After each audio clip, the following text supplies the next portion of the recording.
Atëherë në vazhdën e aktiviteteve në shënim të datës 3 dhe 4 shkurt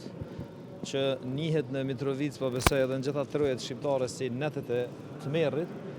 ne po vazhdojmë me aktivitete që e pasqyrojnë gjithë pjesën e krimeve të llahtarshme që kanë ndodhur në Mitrovicë gjatë viteve të 90-ta, gjatë luftës dhe pas luftës. Unë mendoj që institucionet e rendit dhe drejtësisë vendore dhe ndërkombëtare duhet që sa më parë aktorët të cilët kanë qenë organizatorët dhe protagonistë e këtyre krimeve të llahtarshme sa më parë të jenë para sistemit të drejtësisë dhe të marrin dënimin e merituar. Gjithë këto fotografi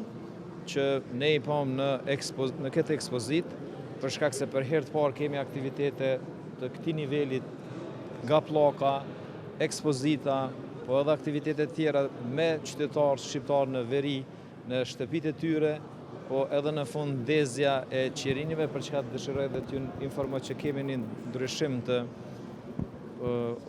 orës, prej orës 19 është vendosur në orën 18 për shkak të agjendës së disave prej nesh, edhe me kërkesë të disa banorëve. Unë mendoj që çdo herë është obligim institucional nga niveli komunal dhe niveli qendror, për çka tashmë e kanë dëshmuar me angazhimin që qytetarët shqiptar, por edhe secila etni tjetër në veri të jetojë në rrethana të lira dhe normale, thjesht të përkujtojmë këto krime në mënyrë që asnjëherë të mos harrohen. Edhe një herë sikurse edhe më parë që thash, qytetarë shqiptar në veri të Mitrovicës janë vrarë plagos dhe dëpërtu duke realizuar planin famkeq për spastrimin etnik të shqiptarëve në pjesën veriore, të cilët asnjëherë ne nuk duhet harrojmë se kanë qenë shumicë edhe para luftës në Kosovë. Kështu që krimi i realizuar ndaj qytetarëve civil të pafajshëm, ndaj grave, fëmijëve dhe pleqjve, po dhe secili qytetar duhet minimalisht të kujtohet nga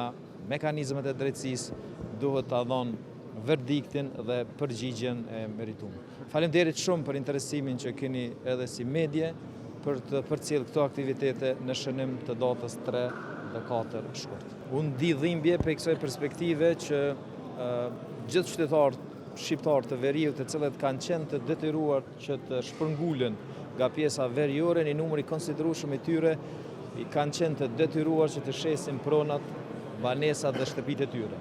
Sot kemi një trend totalisht ndryshe. Prej depërtimit edhe dëbimit të rreth 12.000 qytetarëve, tash ka filluar procesi i rikthimit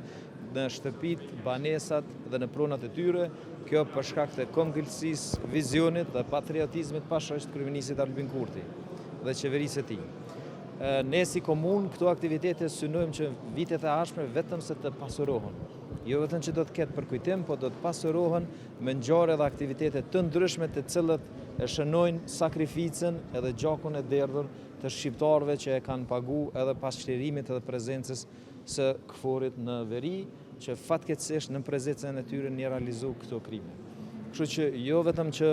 do t'i trajtojmë, po edhe familjarët, edhe secila familje e veriut do të trajtohet edhe nga komuna, flas për komunën të cilën e drejtojmë unë, po njëkohësisht në koordinim me qeverinë, sikurse ka qenë edhe procesi i rindërtimit të shtëpive, ne do të vazhdojmë koordinimin dhe gjitha kërkesat e tyre të cilët ata me të drejtë i adresojnë, do të gjejnë përkrahje edhe në komunë edhe në qeveri.